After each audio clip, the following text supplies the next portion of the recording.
Hello everyone, আসসালামু আলাইকুম। তোমরা সবাই কেমন আছো? এই তো আজকে তোমাদের সবাইকে দেখাবো জেফার আপার প্রীতের খেতা। আমারও একটা জেফার আপার মতন একটা প্রীতের খেতা আছে, সেটাই আজকে তোমাদেরকে দেখাবো।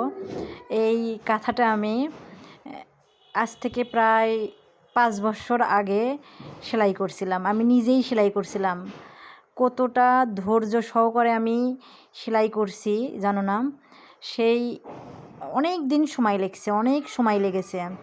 তারপরেও যে আমার ধৈর্যের একটা পরীক্ষা ছিল এই কাঁথাটা, যে আমি পারছি শেষ পর্যন্ত সেলাইটা শেষ করে এত সুন্দর করে একটা কাঁথা সেলাই করতে। এটাই আমার জীবনের প্রথম কাঁথা সেলাই করা। তারপরও আর করিনি, এর আগেও আর কখনোই করিনি। কাঁথাটা কিন্তু অনেক সুন্দর, কিন্তু আজকে তোমাদেরকে দেখাচ্ছি মূলত এই জেফার আপার যে প্রীতের খেতার গানটা শুনে। কারণ ওর ওই খেতার গানটা শুনে আমারও এই খেতাটার কথা খুব মনে পড়ছিল আর মনটা দেখতে চাইছিল। কারণ আমি এটা ব্যবহার করি না, এটা আমি কখনোই ব্যবহার করিনি। সেলাই করার পর এইভাবেই রেখে দিয়েছিলাম, তারপর আর ব্যবহার করা হয়নি। কবে যে ব্যবহার করব জানি না, তাই আজকে একটু গায়ে দিয়ে নিচ্ছি আর তোমাদেরকে দেখাচ্ছি। গায়ে দিয়ে ভালোই লাগতেছিল, কারণ কাঁথাটা আমি নিজে হাতে সেলাই করেছি।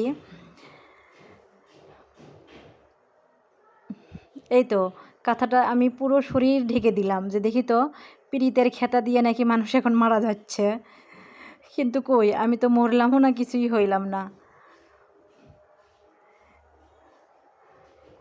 এই গরমের ভিতর আমি এই প্রীতের খেতাটা বের করলাম, করে গায়ে দিচ্ছি। যাই হোক, মনের আশাটাও পূরণ হোক, তোমাদেরকে দেখানোও হয়ে যাক। কারণ আমি কখনোই এই খেতাটা এর আগে কখনোই গায়ে দিইনি। এই তো প্রীতের খেতা আমার। প্রীতের খেতা দিয়ে আমি বারবার নিজেকে চাইপে ধরলাম, কই প্রীতের খেতা নাকি মাইরা ফালাই, আমারে তো মারলো না। যাই হোক, দেখানো শেষ। কাঁথাটা আমি আবারও গুছিয়ে রাখবো, কারণ আমার প্রীতের খেতা লাগবে না গায়ে দেওয়া। তোমরা সবাই ভালো থাকবে আর আমার পাশে থাকবে। যদি ভালো লেগে থাকে ভিডিওটা অবশ্যই শেয়ার করে দিবে। কাঁথাটা আমার গোছানো শেষই হয়ে যাচ্ছে। এটা গোছানো হয়ে গেলে আবার এটা আলমারিতেই আমি তুলে রাখবো।